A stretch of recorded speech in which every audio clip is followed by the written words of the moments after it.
Hello. ഇന്നത്തെ സ്പീഡിന് അറിയാൻ വയ്യാത്ത വേർഡൊന്നും അങ്ങനെ ഇല്ല.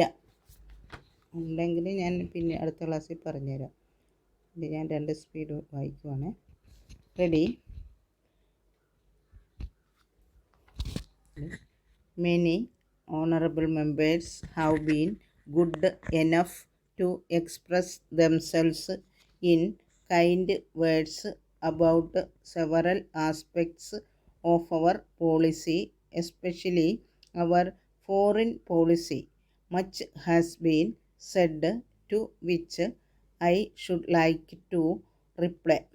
On this occasion, I propose to limit myself to foreign policy, particularly in the context of our relations with Pakistan.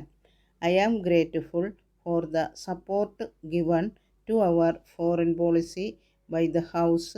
I am also grateful for what lay behind the kind words that have been said, because words as such do not carry much meaning. My colleagues and I have to carry a heavy burden. We naturally want as much support as possible, not merely kind words and phrases, but intelligent and real support. I claim no virtue for myself or for our government or even for our country. I suspect those who do claim it. It is easy to get into the habit of talking big about ourselves, but we know that the noblest words sometimes lose their meaning. We talk about patriotism and love of country, but we often find that the so-called patriots indulge in unworthy actions. So it does not very much matter what fine language I might use or other honorable members might use in this or any other connection. The ultimate test is in action. We have been through severe tests and are the better for it. In spite of our weakness, we have some principle to hold on. Hitherto, we have followed a foreign policy which this House has supported largely. I have pointed out that our policy is not merely negative but a very active one. We do not wish to play a large part in the affairs of the world.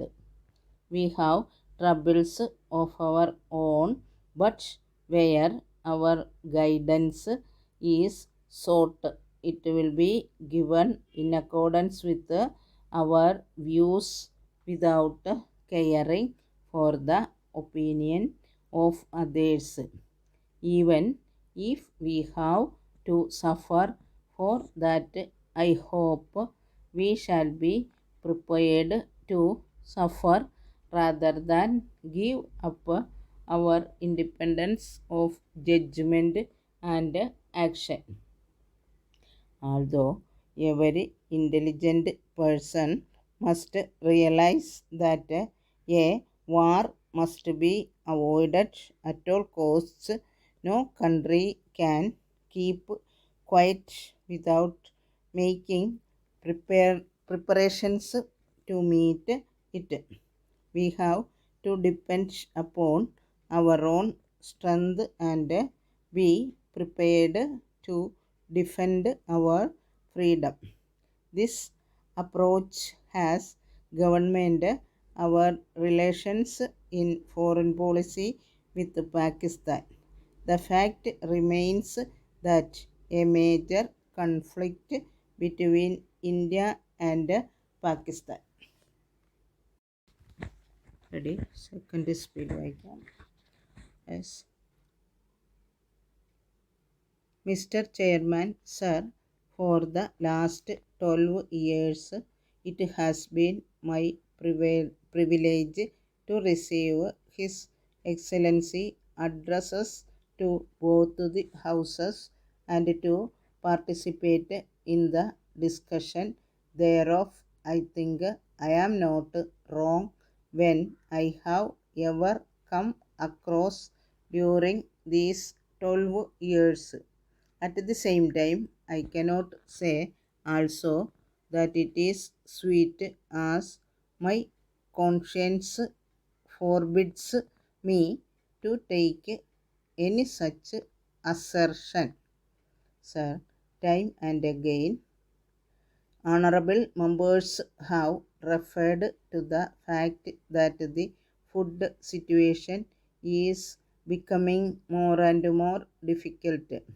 Honorable members have quoted figures from press report and publications of the government, and there can be no doubt that today the peak has been almost reached, though one can never say that it has been reached fully with regard to the price index of ordinary food grains and many of the commodities that are required for food.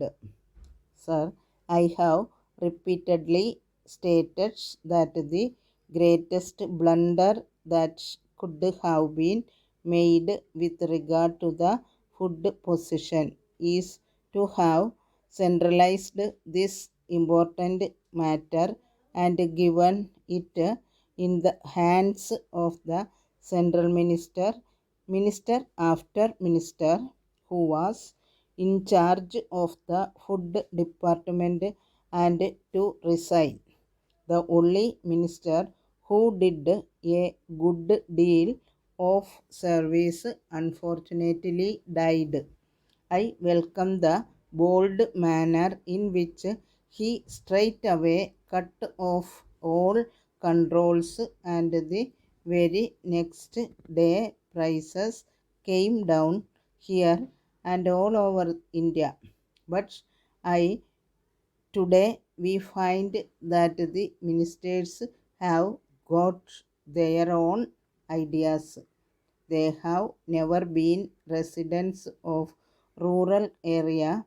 They have been residents of some of the most important capitals, and probably they have not gone to the rural areas and seen what cultivation means in a village and what are the food grains and the like produced there, but they are suddenly asked to bear heavy responsibility. Therefore, naturally, the old order does not change, yielding place to new. Now, we are all very happy that our food minister stated in the legislature that he would have the Madras state as a separate zone, not because he wanted to separate himself from other parts of the country, but because he felt that food administration could then be carried on better even in the interest of the center. My point is that the food minister came to that important conclusion, and he had the full support of the legislature.